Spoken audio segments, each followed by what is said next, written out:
Good morning to everyone. Thank you for being here, and I want to address an issue that is of great concern to me as governor, that has been on my agenda list from day one, and actually even before day one. And that is to address the needs of this state in two particular areas, which is foster care and those that are coming out of prison and reentering society. And I realized very quickly that when you look at the resources of the state, the capacity of the state, that we can't get the job done effectively for our children and for those that are trying to reenter society. We cannot do it simply as a state government. We need to enlist partners in order to accomplish this mission. The need is great, and when the need is great, we need to enlist the support of the faith community, the nonprofit community, in helping us to carry out this responsibility, particularly toward our children. And so, as a result of this desire, I wanted to have a faith-based summit in which we bring together ministries, the religious organizations, the faith-based ministries, and ask them to help us to do better for our children and for those that are in need and trying to reenter society after being incarcerated. And so I've asked these that are here today, and probably some others that couldn't be here, to be part of a steering committee in order to set the agenda for a faith-based summit and to set the parameters of it, to set the goals of it. And before I continue with the announcement today, I wanted the members of the steering committee to introduce themselves and the ministry that they represent. Jerry, we'll start. I'm Jerry Cox. I'm the Director of Family Council, and we're based here in Little Rock. Stephen Copley, I'm Executive Director of Interfaith Arkansas, and we do a great deal of work around reentry programs. Tom Navin, Catholic Charities of Arkansas. Scott McLean, I'm the Founder Executive Director of Pathway to Freedom, a post-release, pre-release program, contract with the ADC, ACC. I'm Anna Cox, and I founded Compassion Works for All, and we work in the prisons around the country, and I'm a CRA down at Tucker Max. Dubs Byers, a pastor at First Baptist Church in Dumas, Arkansas, and also a member of the Board of Corrections. Milton Graham, I'm the senior pastor at Bethesda Missionary Baptist Church, but also I'm the DHS DCFS director for Pulaski County. Good morning. I'm Paul Stevens. I'm a retired pastor from Fellowship Bible Church just recently, and I've gone to work for Under Grace Ministries, an educational initiative for residents with the ACC. My name is Rabbi Kalman Winnick. I'm the spiritual leader of Congregation Agudath Achim here in Little Rock. I'm also a chaplain for the Little Rock Police Department and a member of the Board of Directors for Interfaith Arkansas. Morning, I'm Paul Chapman. I'm a pastor at Fellowship Bible Church here in Little Rock, and I've also been a volunteer inside prisons in Arkansas and within foster care for the last decade.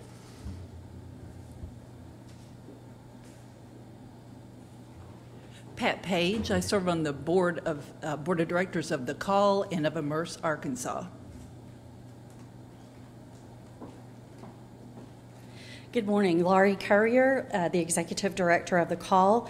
We're a ministry that works in partnership with the Division of Children and Family Services to raise up foster and adoptive families around the state of Arkansas.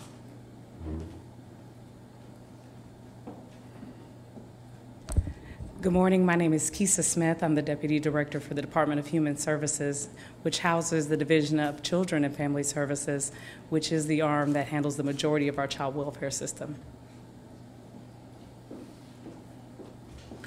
I'm Betty Goom. I'm a Senior Advisor for Governor Hutchinson. Good morning. I'm Kevin Murphy, the Chief Deputy Director for Arkansas Community Correction. As you can see from the introductions and the comments as to what they're already engaged in, these ministries have not been sitting on the sideline. They've already been engaged in reentry programs, in foster care, in trying to bring the faith-based community to help solve this really complex and challenging problem for the state. But we have to do more. And let me outline, first of all, the announcement and the purpose of this summit. The summit will be called RestoreHope Summit, a call to action for faith leaders on foster care and prison reentry. The summit will take place August 25th and 26th at the Marriott here in Little Rock. Very shortly, there'll be 5,000 houses of worship that will receive a save the date invitation followed up with invitations to it. This will be funded with private dollars. It is interfaith in terms of the summit and who will be included in it. Anyone can go to the website and register for the summit at governor.arkansas.gov/RestoreHope. And so this will be a very inclusive summit. What are we trying to accomplish in this summit? It is to address a crisis in this state. Right now, we have 4,400 children in foster care. We only have 2,500 approved beds. And so we have a shortage of available homes, beds for our foster children. It is dramatic. 4,400 in need, 2,500 approved beds. I've heard stories of a DHS worker that has to take someone into foster care, and because there's not a bed available, to have them stay all night in the office making calls so that they can identify an open space.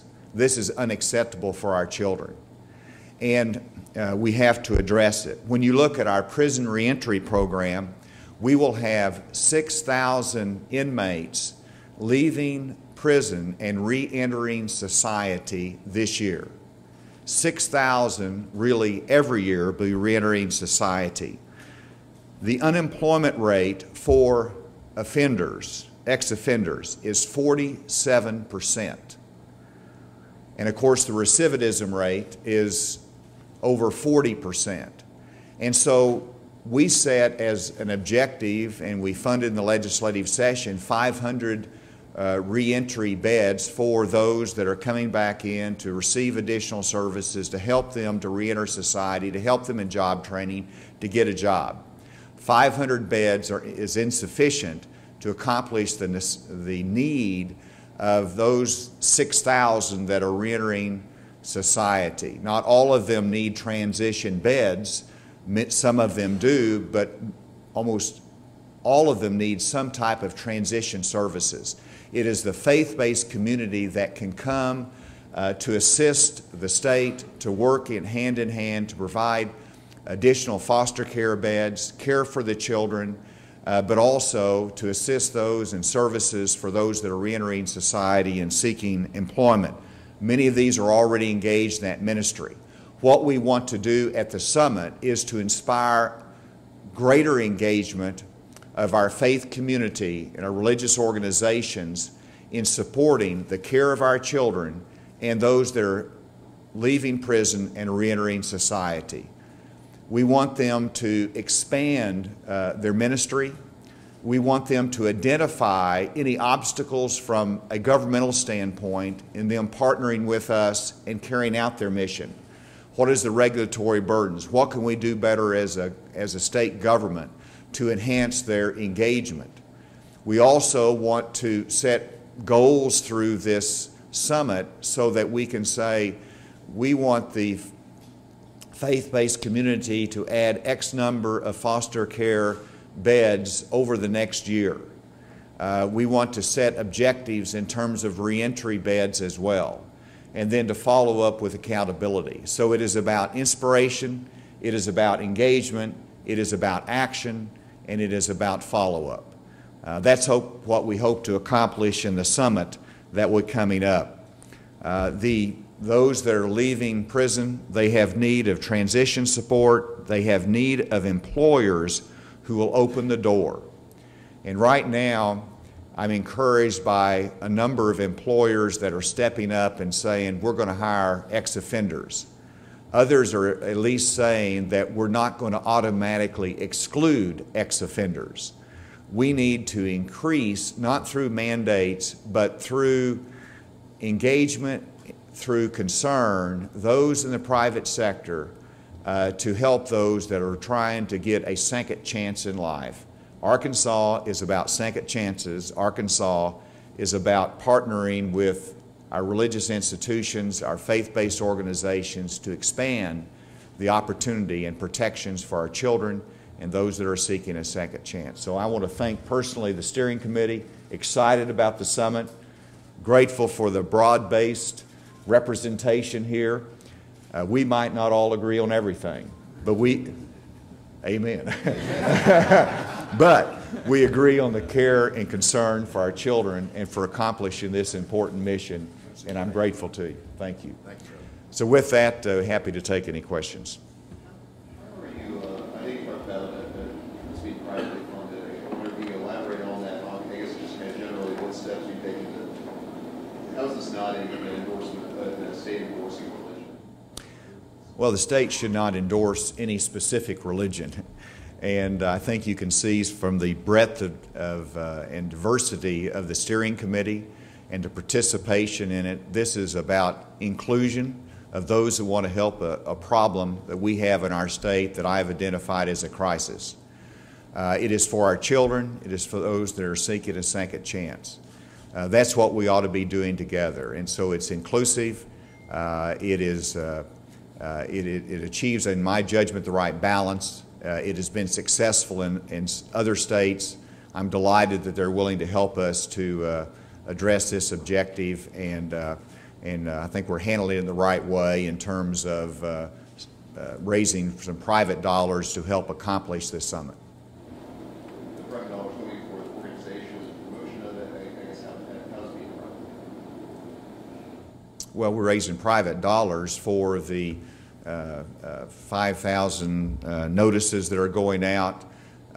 Some of the expenses of the summit itself will be covered by private donations. Obviously, there is a public component to it. We're announcing that you can register on a public website. And so there is, and we're going to have obviously some of our state agencies, Kevin, DHS, engaged in this as well as the Department of Corrections. So that's the partnership aspect of it. And so it's a balance of private sector with state agency support and engagement. Will the services provided be strictly secular, not like no religious component to a reentry program? No. In fact, some of them here, I mean, their motivation is, we want to exercise our faith and accomplishing a ministry that is important, but faith is a component to some of the different organizations that will be engaged in providing these services. They make different calls. You see a broad reflection here that handle things in different ways, and that's why, there's options. It's not compulsory. It's voluntary, and I think that's in the right spirit of making sure that while the faith-based organizations have an opportunity to extend their ministry into an important public objective. Thank you. My name is Shay Stevens. I'm a family provisional.